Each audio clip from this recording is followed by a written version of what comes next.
कधी कधी स्वतःला सावरावं, आपल्याच खांद्यावर डोकं ठेवावं. जग हे विचारत नाही कधी, ते आपणच स्वतःला विचारावं. कधी कधी मिठी मारावी स्वतःला, कारण आपणच आपलं घर असतो. जगानं विसरलं तरी चालतं, आपण तरी विसरू नये स्वतःला. हाय, हॅलो, नमस्कार सर्वांना. श्री स्वामी समर्थ. तर आजचा जो व्हिडिओ आहे तर तुम्ही बघताय हा चालू झालेला आहे एक्सरसाइज पासून. तर एक कमेंट आली होती की ताई एक्सरसाइज दाखवत जा म्हणून.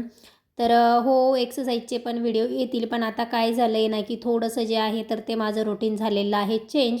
कारण मेसची मुलं जी आहे तर त्याच्यामुळे सकाळी जे आहे ना तर ते बिलकुलही टाईम मिळत नाही. त्याच्यामुळे थोडा जो आहे तर तो उशीर होतो. आता कधी तर 9 9:30लाच मी एक्सरसाइज करायला बसते आणि कधी ना 10 10:30सुद्धा होऊन जातात.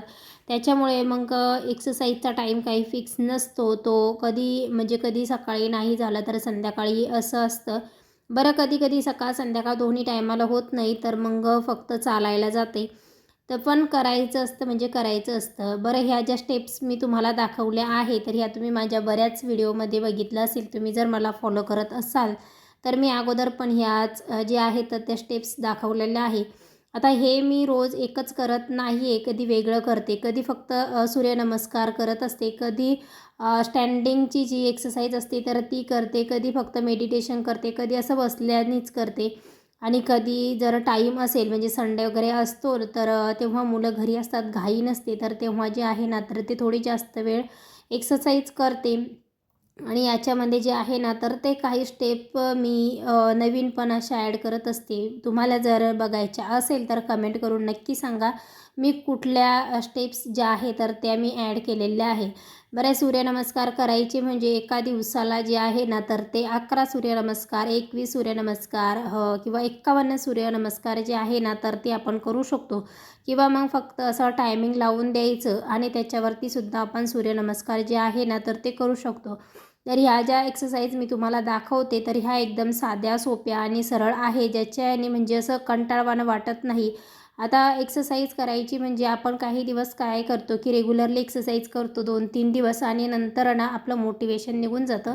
मग आपण एक्सरसाइज करत नाही, कंटाळा करतो. तर त्याच्यासाठी जे आहे ना तर त्या अशा छोट्या-छोट्या ज्या स्टेप्स असतात तर त्या करायच्या. म्हणजे आपल्याला जरा असं वाटतं की एवढीच टाईम लागतो आणि 10-15 मिनटं काय आहे तर फक्त सुरुवातीला ना 10 मिनटं काढायचे. 10 मिनटापासून जी तुम्ही सुरुवात केली ना तर कधीही 1 तास होऊन जाईल तर ते सुद्धा तुम्हाला कळणार नाही. काही दिवस 10 मिनटं करायची. आता स्टार्टिंगला जर तुम्ही एक्सरसाइज करताय तर त्याच्यामुळे ना एकदम नवीन-नवीन 2-3 दिवस ना त्रास होऊ शकतो. कारण मलासुद्धा झालेला आहे. तर थोडासा त्रास होऊ शकतो. तर तुम्ही जर रेग्युलरली केलं तर पुढे त्याचा त्रास होणार नाही. पण तुम्ही जर ते एक्सरसाइज जर रेग्युलर नाही केली तर त्याचा जास्त त्रास होतो. आता तुम्ही स्टार्ट केलेलं आहे एक्सरसाइज करायला तर स्टार्ट करा. त्रास होत असेल तर होऊ द्या. एक्सरसाइज झाल्याच्या नंतर जे आहे ना थोडं जास्त गरम बरं, अंघोळ तर कोमट पाण्यानेच करायची असते, पण थोडंसं एक्सरसाइज नवीन करायला लागल्याच्या नंतर ना जरा त्रास होतो. त्याच्यामुळे मग थोडंसं जे आहे ना तर ते गरम पाणी घेऊ शकता. आणि तसंही आता थंडी चालू आहे तर जास्त पण गरम नका घेऊ. पण थोडं असं बरं वाटेल एवढंसं जे आहे ना तर ते तुम्ही गरम पाणी घेऊ शकता. आता ह्या ज्या स्टेप्स आहे तर ह्या छोट्या-छोट्या आहे. आता याच्यामध्ये जर तुम्हाला अजून कुठल्या हव्या असतील तर त्या तुम्ही मला सांगा. किंवा मग त्याची जी आहे ना तर ते मी सीरीज बनवेल. म्हणजे तुम्हाला कळेल की कुठल्या-कुठल्या एक्सरसाइज ज्या आहे ना तर त्या करायच्या असतात.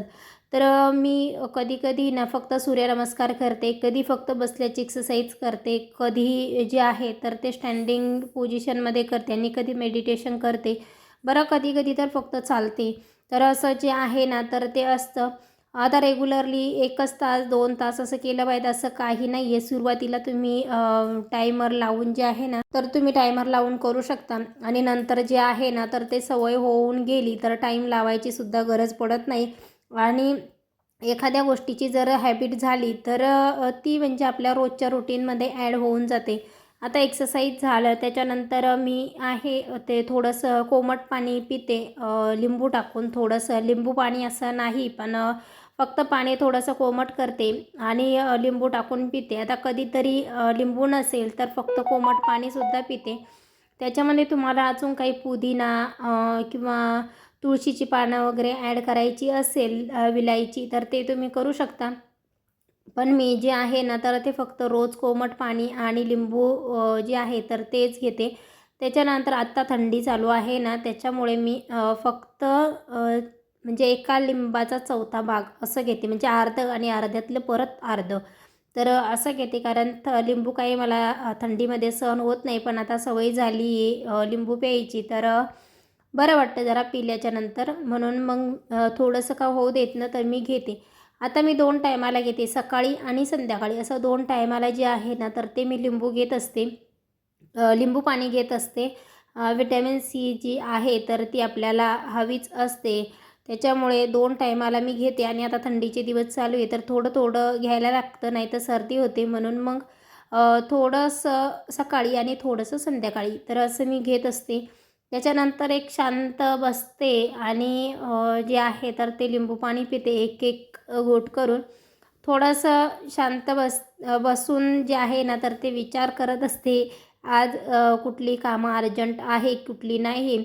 आणि ही जी कामं असतात ना तर मी आदल्या दिवशी किंवा रात्री लिहते, पण लिहून नाहीच झाली तर मग मी दुसऱ्या दिवशी बघते त्याचं. बरं लिहिलेली जरी असेल ना तरी विचार करते की अगोदर कुठलं काम करायचं, गरजेचं कुठलं आहे ते. त्याच्यानंतर जे आहे तर ते सगळ्यात अगोदर जे लिस्टला असतं लिहिलेलं तर त्याच्यावरती नंबर लिहून ठेवते की सगळ्यात अगोदर कुठलं काम करायचं. त्याच्यानंतर थोडीशी जी आहे तर ते मी अंघोळ वगैरे केली आणि त्याच्यानंतर जे आहे तर ते अशी गुरुवार होता चौथा, त्याच्यामुळे अशी छान पूजा मांडली. बरं पूजेचे व्हिडिओ भरपूर आहेत माझ्या चॅनलवरती, त्याला जास्त तुम्ही प्रतिसाद देत नाही म्हणून आता व्हिडिओ जास्त म्हणजे पूजेचे नाही बनवत, कधीतरीच बनवते. तर आज चौथा गुरुवार होता त्याच्यामुळे होतं उद्यापन. तर मी मुली ज्या कुमारिका असतात तर त्यांनाच बोलवते. पुस्तकं तर मी देतच नाही, काहीतरी त्यांना गिफ्ट देत असते. आणि त्याच्यामध्ये एक फळ असतं आणि फूल असतं. तर यांना नवीनच वाटत होतं व्हिडिओ बनवते ते, तर हसायला येत होतं.